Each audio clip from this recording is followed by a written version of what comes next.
অসুস্থতার কারণে তারাবি যদি 20 রাকাত না পড়তে পারি তাহলে কত রাকাত পড়া উচিত? রোজা রেখে ঠোঁটে পেট্রোলিয়াম জেলি ব্যবহার করা যাবে কিনা? রোজা রেখে নাক বা কানে ড্রপ ব্যবহার করা যাবে কিনা? আমাদের মসজিদে খুব দ্রুত তারাবি পড়ে, তাই বাসায় পড়লে কি সমস্যা হবে? তারাবিতে আমরা যে দোয়া পড়ি এবং মুনাজাতে যে দোয়া করি এটা সুন্নাহ সম্মত কিনা? রোজা অবস্থায় স্ত্রীর কতটুকু কাছাকাছি যাওয়া যাবে? ইফতার ও সাহরি নিয়ত সম্পর্কে কিছু বলবেন? মুখে আরবি উচ্চারণ করা কি জরুরি? সিয়ামরত মহিলার দিনের বেলা পিরিয়ড শুরু হলে দিনের বাকি অংশ না খেয়ে থাকতে হবে, খেলে কি গুনাহ হবে? তারাবি নামাজ একাকি পড়লে কেরাত উচ্চস্বরে পড়বো নাকি মনে মনে পড়বো? রোজা থাকা অবস্থায় হাতের বা পায়ের নখ কাটা যাবে কিনা? কেউ যদি ফরজ সালাত আদায় না করে রোজা রাখে, তার রোজা রাখার যৌক্তিকতা কতটুকু? আমি গর্ভবতী, আমার বমি হয়, মাথা ঘুরে, তাহলে আমার রোজার বিধান কি? সুন্নাত সালাত অবস্থায় ফরজ সালাত শুরু হলে কি করব? আর বিলম্ব না করে চলুন তাহলে আপনাদের যে সমস্ত প্রশ্নগুলো আমাদের কাছে চলে এসেছে সেগুলোর উত্তর দিতে আমরা শুরু করি। পিয়াস এমডি রাইসুল রেজা জানতে চেয়েছেন, সিয়ামরত মহিলার দিনের বেলা পিরিয়ড শুরু হলে দিনের বাকি অংশ না খেয়ে থাকতে হবে, খেলে কি গুনাহ হবে? না খেয়ে থাকা উচিত, বাকি অংশ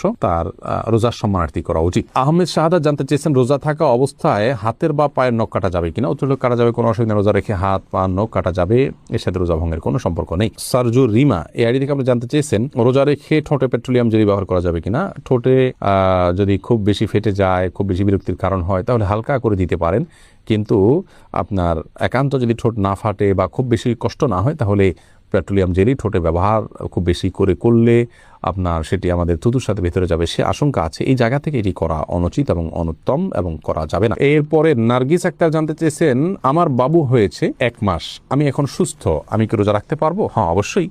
বাবু 1 মাস হলে বাবুকে দুধ পান করলে আপনি রোজা রাখতে পারবেন এমন কোনো কথা নেই। এই অবস্থা আপনাকে রোজা রাখতে হবে, আল্লাহ তাআলা যদি আপনাকে সুস্থ রেখে থাকেন। নাজির আহমেদ ফারুক আপনি জানতে চেয়েছেন, তারাবিতে আমরা যে দোয়া পড়ি এবং মুনাজাতে যে দোয়া করি এটা সুন্নাহ সম্মত কিনা? ভাই, তারাবির 4 রাকাত পর পর দোয়া পড়া বা তারাবির শেষে সবাই মিলে আলাদা করে দোয়া করার কোনো শিক্ষা, কোনো নির্দেশ রাসূল আকরাম সাল্লাল্লাহু আলাইহি ওয়াসাল্লাম থেকে দেন নাই। সাহাবায়ে কেরাম তারাবি জামাতের সাথে পড়েছেন, কিন্তু তারা এরকম কোনো দোয়া করেছেন বলে কোনো প্রমাণ নাই।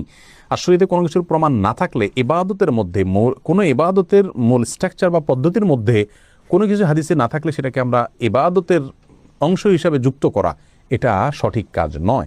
আমরা মনে করি যে এটাকে কেউ যদি তারাবির অংশ মনে করেন এটা ভুল হবে। হ্যাঁ, মাঝে মধ্যে করলেন সেটি ভিন্ন কথা, সালাতের পর দোয়া কবুল সেই জায়গা থেকে যা যা মতো দোয়া করলেন সেটাও অসুবিধা নেই, এটা ঐচ্ছিক বিষয়। কিন্তু সিস্টেম বানিয়ে নেওয়া এবং এটাকে একটা ফরম্যাটে আনা যে নিয়মিত এই কাজটা করা, সেটা কিন্তু সঠিক নয়। এরপর শেখ মোহাম্মদ শামীম জানতেছেন, তারাবি নামাজ একাকি পড়লে কেরাত উচ্চস্বরে পড়বো নাকি মনে মনে পড়বো? দুইটাই করতে পারেন। উচ্চস্বরে পড়বেন এই নিয়তে, আপনি তাকবীর জোরে দিবেন, একামত দিবেন যে আপনি ইমামতি করছেন, কেউ এসে আপনার সাথে পাশে যেন মাঝপথে দাঁড়িয়ে যেতে পারে, সেই জায়গা থেকে আপনি উচ্চস্বরে পড়তে পারেন।